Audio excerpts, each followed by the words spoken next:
In Manchester, and the Tory leader David Cameron has been put under pressure to commit to a referendum on Europe if he wins the next general election.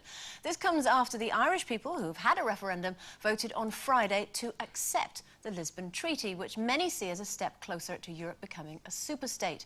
The British didn't have a referendum, although many say that the treaty poses a significant threat to British sovereignty. So, do we think that the British people should be allowed to vote on moving further into Europe? What do you think, Carol?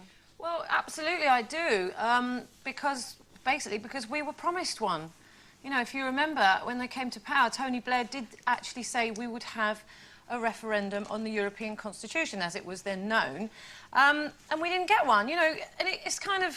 The whole thing with Europe, it's so wrong, because as soon as they realised that people might say no to it, they changed their minds and we never got one. And then, you know, with Ireland as well, they said no the first time, but that wasn't the right answer, so they had to have another referendum to make sure they said yes. So whatever happens, it's going to go through and it's going to become law. You know, there's only 2 countries that haven't ratified it yet, so, you know, it's kind of pointless really talking about it now. It's all a bit too late, but, you know, we should have had one in the first place. Do you think, you know, perhaps the reasoning for the fact that we haven't had one, I mean, one, obviously, it's a very expensive process to put a referendum in place, but also, you know, we have already elected our government. We've voted for people who are supposed to represent our views. So should we say that put our trust in them and let them make the decisions for us? We should be able to do that. Of course we should, but, you know, who trusts them? Nobody trusts them. No one trusts them to do anything, especially things they say they are going to do. They said we could have a referendum, and then they said we can't. But don't you and think we don't have one? There's an element in that too. I'd like to be able to let them get on with it. That a lot of people really still are not clear about what's involved, myself included. And at least if we had a referendum, even if it's all done and dusted anyway, they have to bring out the issues, and we will learn what we're talking about. Because there's a lot of fear, and because ignorance breeds fear, maybe unnecessary fear.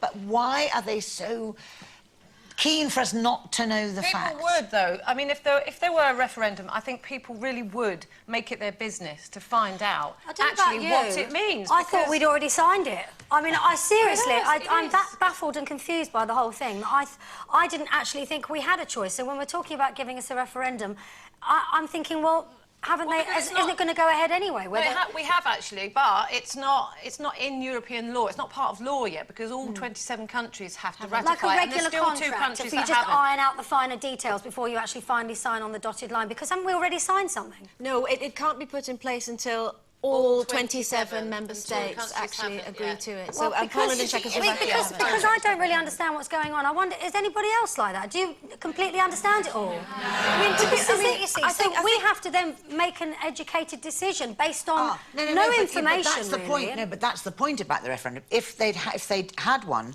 they'd have to give you things to look. You'd have to debate it. You'd have to understand, and you would be enlightened. There's a but who feeling gives us for the me information? The same bunch of people that we've already lost trust in, or well, no. And there are journalists. People who would want you to vote yes, and people who would want you to vote no. So you would, but then you could make up your own mind. Also, there is information out there. It's not like there's been a complete news blackout in terms of, you know, what the Lisbon Treaty is all about, what's going to happen if and when it comes into effect. Why is it called the Lisbon Treaty? Because that's where it was implemented. They didn't like the word constitution. It was originally called the Reform Treaty. No, it was originally called the European Constitution. Maastricht was the first. Wasn't Maastricht the first?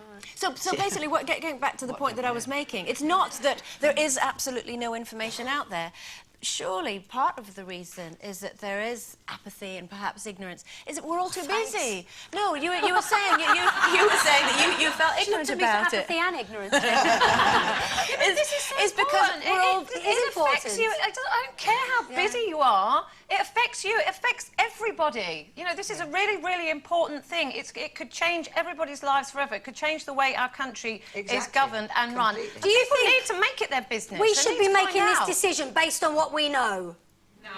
No, we don't know enough, and the people that we elected to make the decision for us have blown our trust, so we've left us in a dreadful situation. I'll take you aside later, love. I want to say. Well, we can have it.